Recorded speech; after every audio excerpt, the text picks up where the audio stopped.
So magandang araw kabola, sa video na ito pag-uusapan natin ng isang kontrobersiya po na medyo hindi masyado na pag-uusapan, although recent lang po siya na naganap kabola ngayon sa PBA, ano po.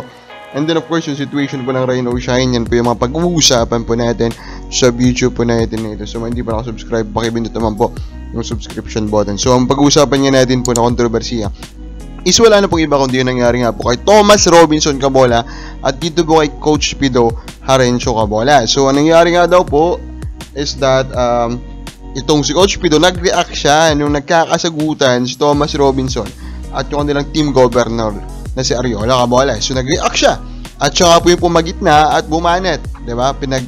Sabihan kabola o pinagmumura ito nga po si Thomas Robinson. At of course nag-init na rin si Thomas Robinson, diba? So nagkomprontahan sila kabola na umabot na hanggang sa pagpunta po sa dugout. Kaya naman po kailangan pa na pati si commissioner po mismo kabola ang pumagitna, diba? Para lang po tumigil po sila kabola. Now, umabot din naman sa point na actually si Coach Pido Harencio nag-sorry kabola. Nag-sorry naman po siya dito po sa nangyari po na ito actually. And then ito naman si Thomas Robinson kabola, hindi rin naman niya kinimkim masyado yung pong mga pangyayari po doon, no? So yan ang kagandahan dito kay Thomas Robinson. He is very professional kabola. Hindi tulad nitong naging asta nitong si Pido Harencio. Although of course, si Pido Harencio, tinay niya pong i-defend yung kanya pong action na dinedepensahan niya lang po yung governor. Now, ang pinaka-main issue ko dito is yung mga sinambit na mga salita po ni Coach Pido Harencio.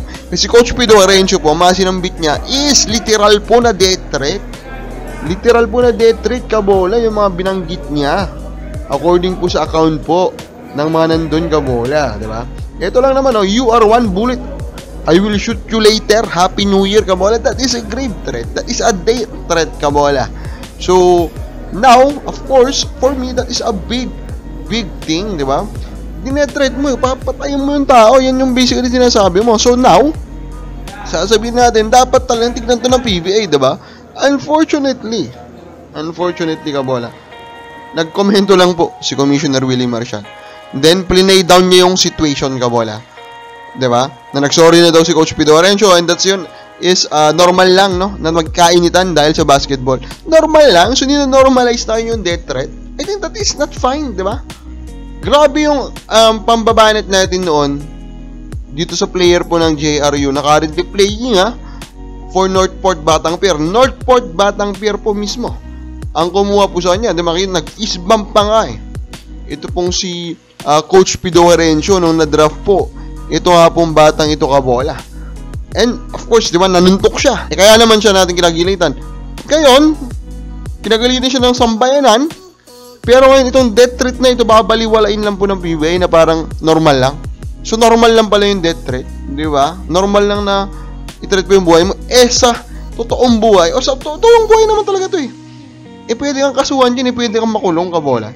So for me, I hope mas malaking step po ang ginawa po ng PBA regarding this issue kabola, diba? Kasi I think yun yung mas proper po sana na action. Now before we go to the situation for Rain or Shine, comment mo po muna tayo sa mga comments po.